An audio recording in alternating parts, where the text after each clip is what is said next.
पोषण क्या है? विभिन्न प्रकार की पोषण की विधियों का वर्णन करें। पोषक तत्वों को ग्रहण कर उनके उपयोग करने की विधि को पोषण कहते हैं। पोषण की विधियाँ। पहला, स्वपोषण। जब कोई जीव अपना भोजन स्वयं संश्लेषित करते हैं तब पोषण की इस विधि को स्वपोषण कहते हैं। उदाहरण, पौधों की पोषण विधि। दूसरा, परपोषण। जब कोई जीव अपना भोजन स्वयं संश्लेषित ना कर अपने भोजन के लिए अन्य जीवों पर आश्रित रहता है तब पोषण की इस विधि को परपोषण कहते हैं।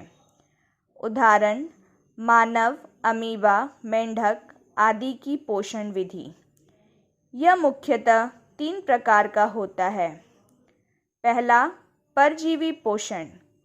जब कोई जीव दूसरे जीव के संपर्क में स्थायी या अस्थायी रूप से रहकर उससे अपना भोजन प्राप्त करते हैं तब पोषण की इस विधि को परजीवी पोषण कहते हैं।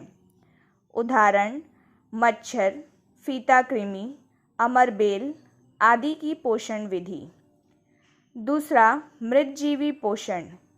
जब कोई जीव अपना भोजन मृत या सड़ी गली वस्तुओं से प्राप्त करते हैं तब पोषण की इस विधि को मृतजीवी पोषण कहते हैं। उदाहरण, कवक में पोषण। तीसरा, प्राणी संपोषण।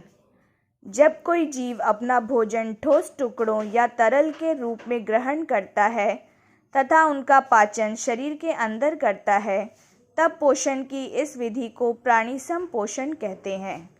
उदाहरण, अमीबा, मेंढक, मानव आदि की पोषण विधि। पाचन किसे कहते हैं? मनुष्य में कार्बोहाइड्रेट, वसा तथा प्रोटीन का पाचन कैसे होता है? भोजन के जटिल एवं अघुलनशील अणुओं का सरल एवं घुलनशील अणुओं में परिवर्तित होने की प्रक्रिया को पाचन कहते हैं। कार्बोहाइड्रेट का पाचन। लार में उपस्थित एमिलेस एंजाइम कार्बोहाइड्रेट को माल्टोज में बदल देता है। छोटी आंत में उपस्थित पाचक एंजाइम माल्टोज को ग्लूकोज में बदल देता है। वसा का पाचन। हमारे शरीर में वसा का पूर्ण पाचन क्षुद्रांत में होता है। क्षुद्रांत में वसा बड़ी गोलिकाओं के रूप में होता है जिससे उस पर एंजाइम का कार्य करना मुश्किल हो जाता है। पित्त लवण उन्हें छोटी गोलिकाओं में खंडित कर देता है जिससे एंजाइम की क्रियाशीलता बढ़ जाती है। अग्नाशय से स्रावित लाइपेज एंजाइम वसा को वसा अम्ल तथा ग्लिसरॉल में परिवर्तित कर देते हैं। प्रोटीन का पाचन।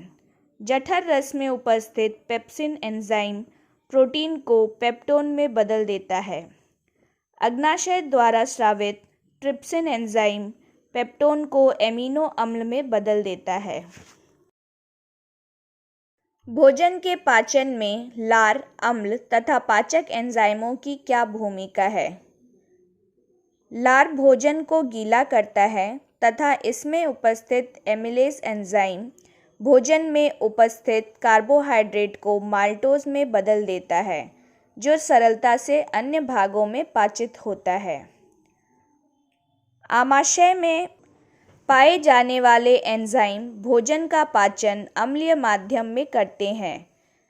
आमाशय में अम्ल भोजन को अम्लीय बनाता है ताकि जठर रस में पाए जाने वाले एंजाइम उसे पचा सके। यह भोजन में उपस्थित जीवाणुओं को नष्ट कर देता है।